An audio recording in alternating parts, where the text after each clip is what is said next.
मित्रांनो, आज आपण BA सेकंड इयर या वर्षाच्या इतिहास अभ्यासक्रमामध्ये डोकावणार आहोत. यामध्ये प्राचीन भारताचा अभ्यास करत असताना आपण मौर्य काळाचा आढावा घेणार आहोत. मित्रहो, मौर्य काळ हा प्राचीन भारतातला सुवर्ण काळ म्हणून ओळखला जातो.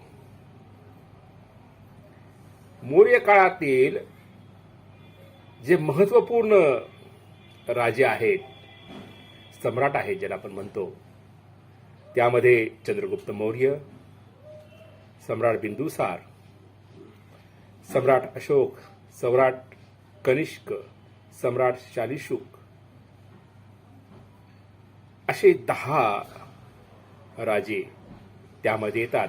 शेवटचा सम्राट राजा बहद्रथ असा आपण त्याला जाणतो. परंतु या संपूर्ण राजे हे महान आहेत. यांनी प्राचीन भारताच्या इतिहासामध्ये अत्यंत महत्वपूर्ण अशी भूमिका, कॉन्ट्रिब्युशन आपलं दिलेलं आहे. भारताला सुवर्ण काळ म्हणून हिची ओळख या मौर्य काळाने दिली. मित्रहो, जगाच्या इतिहासामध्ये 4 महान राजांना अत्यंत महत्व प्राप्त झालेलं आहे. त्यामध्ये इंग्लंडचा राजा सम्राट ज्युलियस सीझर, ग्रीकचा राजा अलेक्झांडर आणि भारताचा राजा सम्राट अकबर आणि सम्राट अशोक.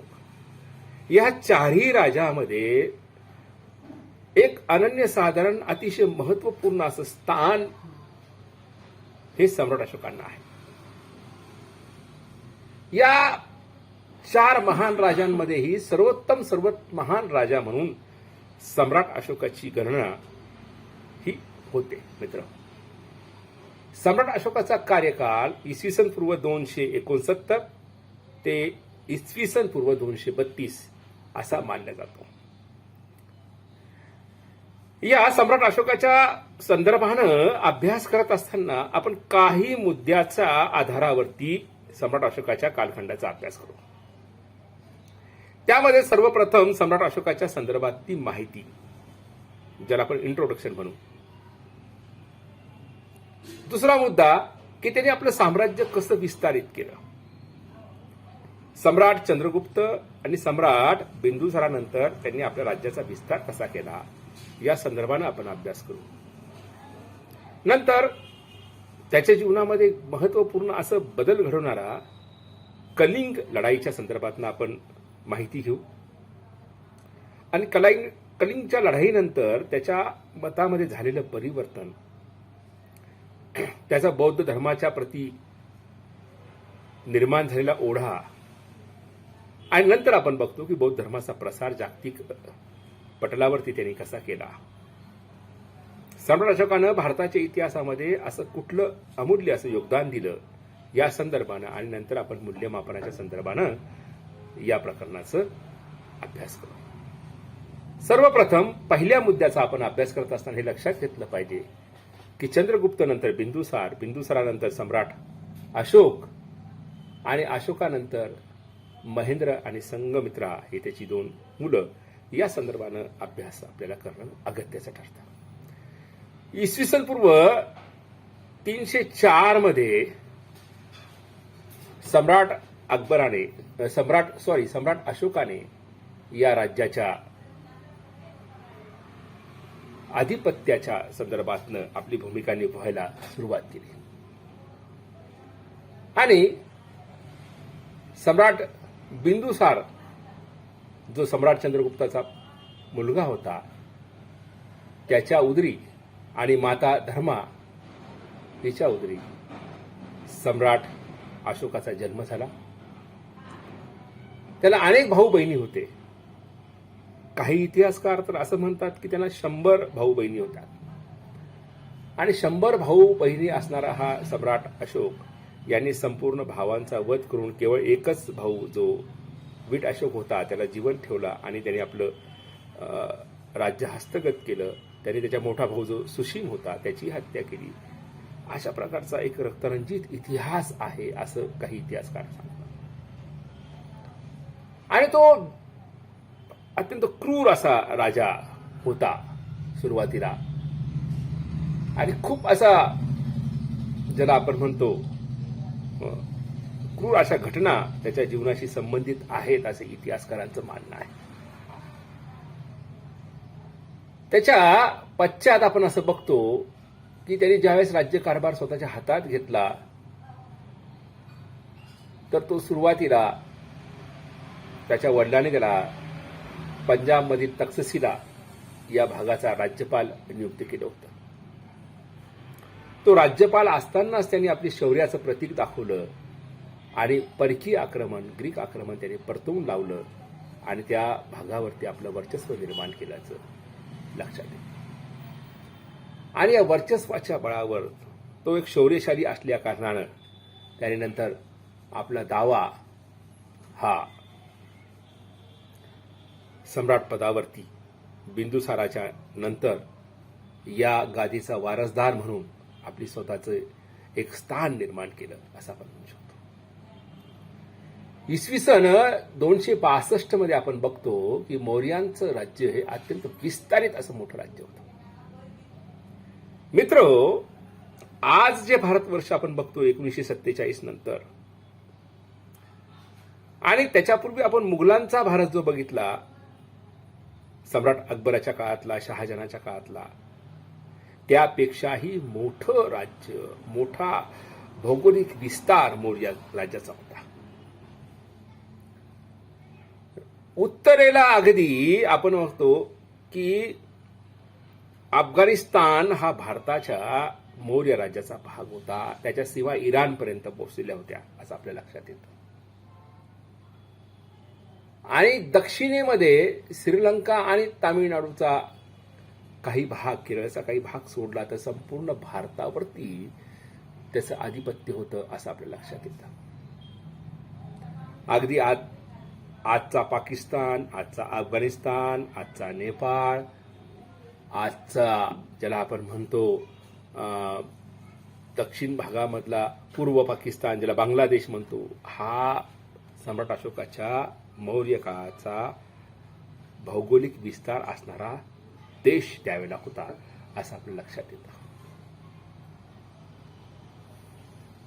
अशोकाच्या राज्यामध्ये काय काय भाग सम्मिलित होता हे दाखवणारं चित्र आपल्यासमोर मी ठेवलं तर पाकिस्तान असेल, अफगाणिस्तान असेल, बांगलादेश असेल, आसाम असेल, आंध्रा असेल, केरळ असेल, तामिळनाडू असेल, हा बिहार असेल. बिहार म्हणजे मूळ मगध, पाटलीपुत्र ही त्याची राजधानी होती.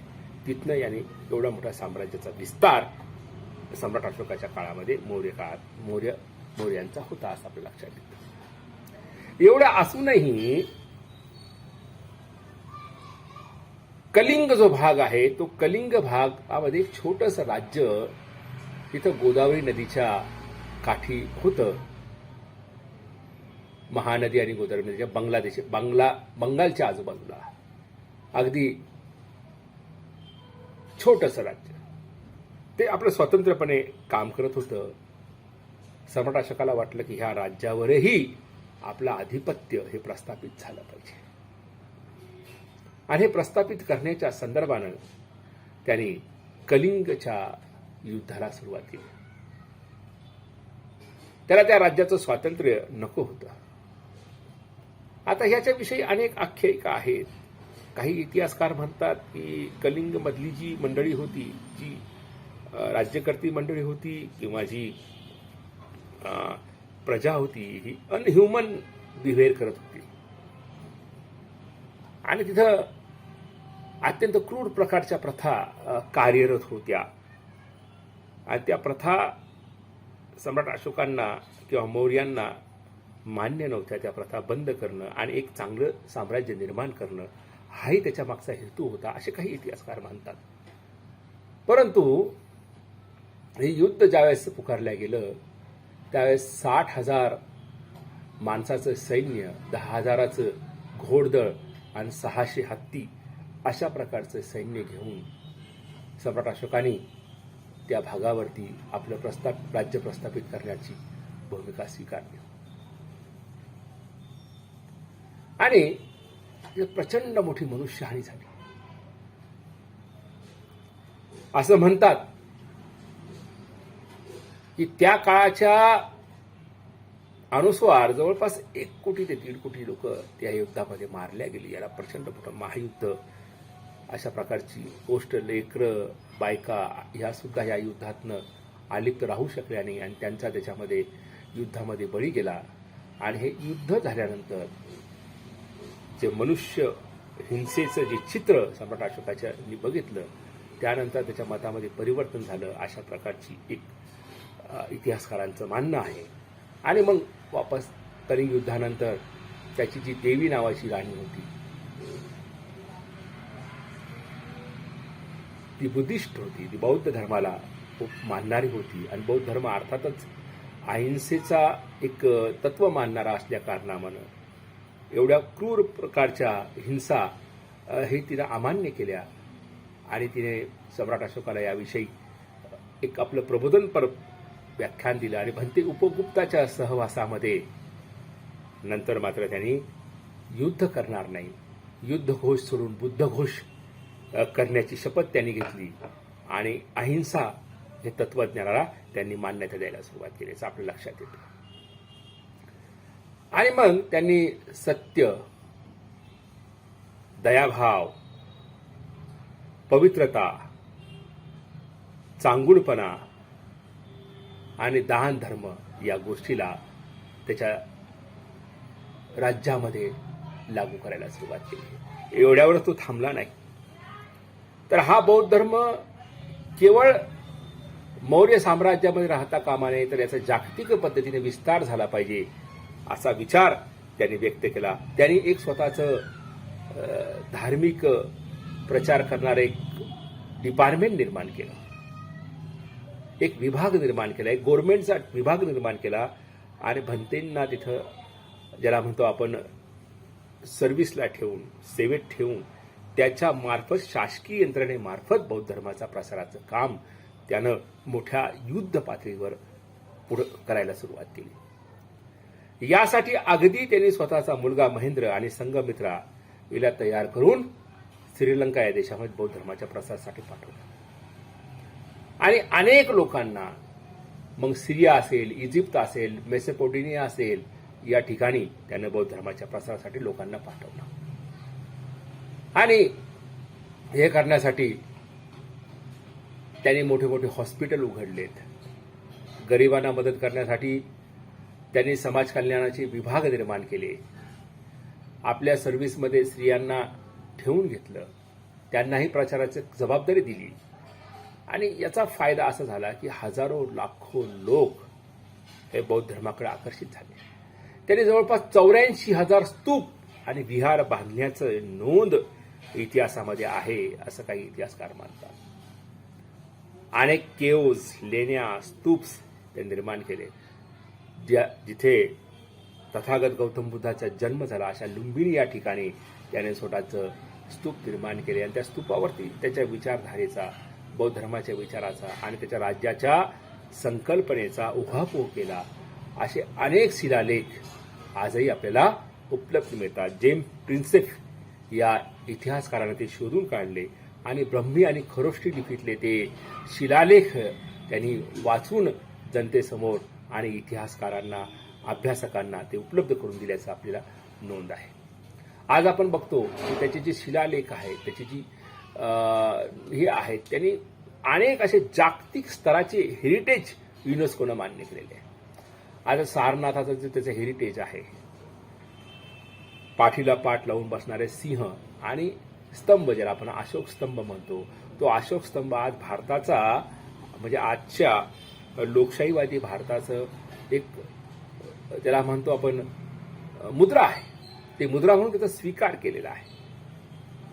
अगदी शासनाच्या प्रत्येक गोष्टीमध्ये त्या मुद्रेचा वापर होतो. सम्राट अशोकाचं जे अशोक चक्र आहे त्याला आपण अशोक चक्र म्हणतो, ते भारताच्या तिरंग्या झेंड्याच्या मध्ये विराजमान आहे आणि आज ते तिरंगा झेंड्याची शान आहे असं आपण म्हणतो. म्हणजे अनेक गोष्टीमध्ये सम्राट अशोकाच्या या चिन्हांना आपण, संकेतांना आपण वापरले. म्हणजे सम्राट अशोकाचं महत्त्व हे भारताच्या इतिहासामध्ये किती महत्व अनन्य साधारण आहे आपल्या लक्षात येतं. आजही आपल्या संसद भवनाला अशोका हॉल म्हणलं जातं. अशोका हॉल तिथे निर्मिती आहे आणि तिथं सम्राट अशोकाच्या अनेक चिन्हांची भाषा तिथं उद्रुक्त केल्याचं आपल्या लक्षात येतं. त्याचं राज्य आपण बघतो की 232ला संपलं आणि एम्पायर नंतर 50 वर्षानंतर त्याचं राज्य टिकलं. शेवटचा राजा मौर्य भद्रथ त्याचा सेनापती पुष्यमित्र शुंगाने जी कपटाने हत्या केली त्यानंतर आपली ती राज्य संपल्याचं लक्षात येतं आणि शुंगांचं राज्य निर्माण झालं. परंतु सम्राट अशोक हा कधीही भारताच्या इतिहासातून त्याला वगळून प्राचीन भारताचा इतिहास म्हणा किंवा आधुनिक भारताच्या इतिहासावरती त्याचा पडलेला प्रभाव आपण विसरू शकत नाही.